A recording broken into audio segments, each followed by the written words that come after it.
So that 70% of that is an immigrant community. Amongst that immigrant community, they represent the highest levels of literacy and education than any other immigrant community in this country. What I'm trying to say here is that America's Muslims are living, breathing examples of why this clash of civilizations mentality, this idea of this inherent rift between the West and Islam, a geographical location and a religion, is such an absurd idea, because there are 10 million people of this religion in this geographical location, and they're doing a perfectly fine job. In many ways, American Islam is unique. It's deeply American. It's affected very much like Judaism in this country is by the fabric, the pluralistic, multicultural fabric of this country. When I was an undergrad, my mentor used to say, no matter what religion you are, if you're American, you're more or less Protestant. Think about it. Think about it. It's that idea, that radical individualism, the conception of pluralism, religious and ethnic pluralism, everything that makes this country what it is, it infects every religion, every idea in this country, and it has done so in the American Muslim community.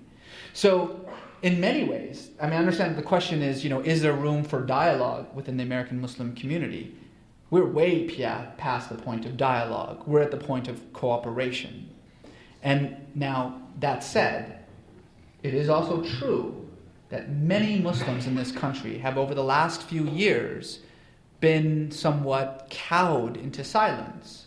Because to stand up for America in many parts of the world is to stand up for this particular administration. And it's put Muslims in a very awkward situation, since most of the Muslim world thinks this administration is launching a war, a cosmic war, against the Muslim world. But if there is going to be this idea of an ideological war, right? We're fighting an ideology of Islamic Puritanism. We're fighting an ideology of Islamic fanaticism. We're fighting an ideology of Islamic militantism.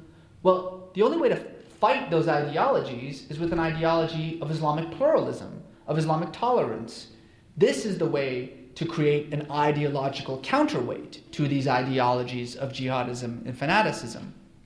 And that ideology is going to be created only in one place, here, and only by one group, Muslim Americans.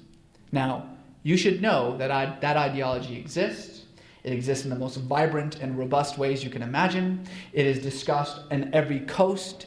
That discussion is being had. Because there's one thing that you've got to understand about the American Muslim community here. They recognize that they are far, far more threatened by the rise of this Islamic Puritanism, which sees us as the near enemy in their terminology, than any non-Muslim American is.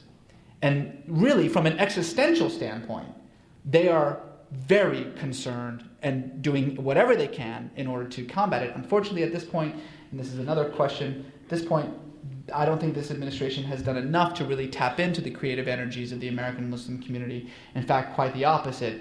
For the most part, Muslims in this country are still considered part of the problem rather than part of the solution to the rise of Islamic fanaticism. And I really think that that's a major, major problem that we have to address.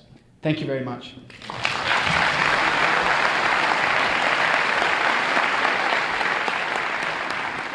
Reza Aslan at Herzl Ner Tamid, that's a synagogue on Mercer Island. He spoke on February 10th, 2007. The event was co-sponsored by Temple de Hirsch Sinai and the Alfred and Tilly Shemansky Trust.